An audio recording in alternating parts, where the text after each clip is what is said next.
어떤 이제 신문 기사가 나와 있는데요. 국회 본관 앞 계단에서 동료 20명과 함께 세무법 개정에 반대한다는 구호를 외치며 농성했다는 이유로 갑이 지금 기소됐대요. 무슨 말이냐면은 시위를 했어요, 갑이. 동료 20명과 함께.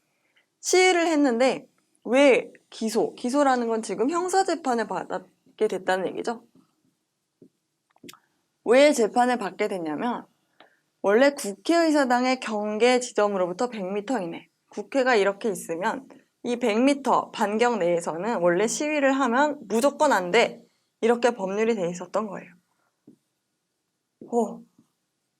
그래서 이 법률에 국회 100m 내에서 시위를 한 사람은 처벌한다.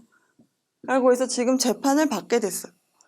그러니까 갑 입장에서는 아니, 헌법에 내가 집회할 수 있다, 시위할 수 있다라는 자유가 보장돼 있는데 그럼 대한민국 어디서나 할 수 있게 해줘야지.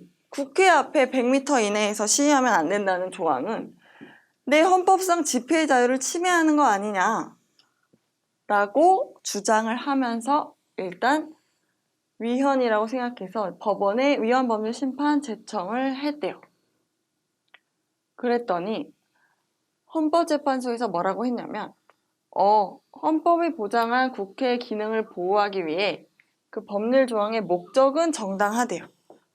이 법률, 국회는 너무나 중요한 기관이어서 100m 이내에서 시위를 금지한 조항의 목적은 정당한데 그런데 아무런 예외 없이 위험하지도 않은 예외 없이 상황에서도 무조건 금지하는 건 과도한 제한이다 라고 했어요. 과도해. 다시 말해 무조건 금지하면 안 된다는 거죠. 위험할 때는 금지, 위험하지 않을 때는 허용 이렇게 법이 일부 수정되어야 된다는 의견을 준 거예요.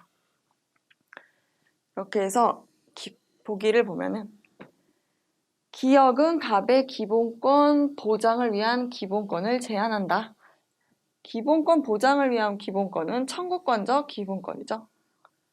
재판 청구권이라든지 나라에 뭔가 청원할 권리 이런 걸 기본권 보장을 위한 기본권이라고 하죠.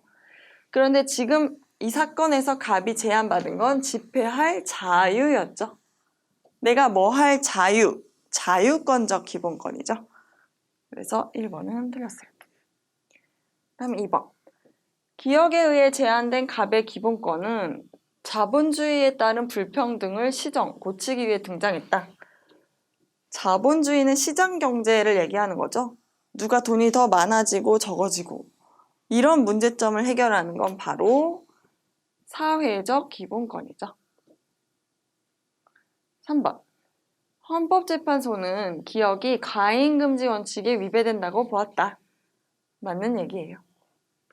목적의 정당성, 방법의 적절성 이런 걸 따지는 게 바로 과잉금지 원칙이죠.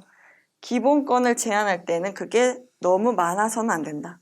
제한이 너무 많아서는 안 된다. 제한이 과잉하면 안 된다. 과잉금지. 제한 과잉금지 원칙인 거죠. 그래서 이 경우에 갑의 집회할 자유는 원래는 이 정도만 제한해도 충분한데 지금 이걸 넘어서서 너무 과도하게 제한을 받고 있다. 이 법률이. 그러니까 적정 수준까지 제한하는 걸로 고쳐야 된다. 이런 얘기를 하는 거죠. 그래서 과도한 제한이라고 보았다는 건 과잉금지 원칙에 위배된다고 보았다와 같은 말이에요. 4번. 헌재는 기역에 의해 제한된 기본권이 국회의 기능 보호라는 목적보다 항상 우선한다고 보았다. 그건 아니죠. 국회의 기능 보호라는 목적은 정당하다고 봤죠. 그러니까 어느 것 하나 중요한 가치라는 건 인정을 한 거예요. 그 다음 5번. 어떤 지방법원은 갑의 신청 없이 직권으로는 위헌법률 심판을 제청할 수 없다. 갑이 가만히 있는데 법원이 이 조항 이상한데? 라고 해서 헌재에 보낼 수 있냐 없냐라는 거죠. 보낼 수 있죠. 법원은 항상 자기 마음대로 할 수 있어요. 그래서 옳은 것을 고르면 정답은 3번이 되겠네요.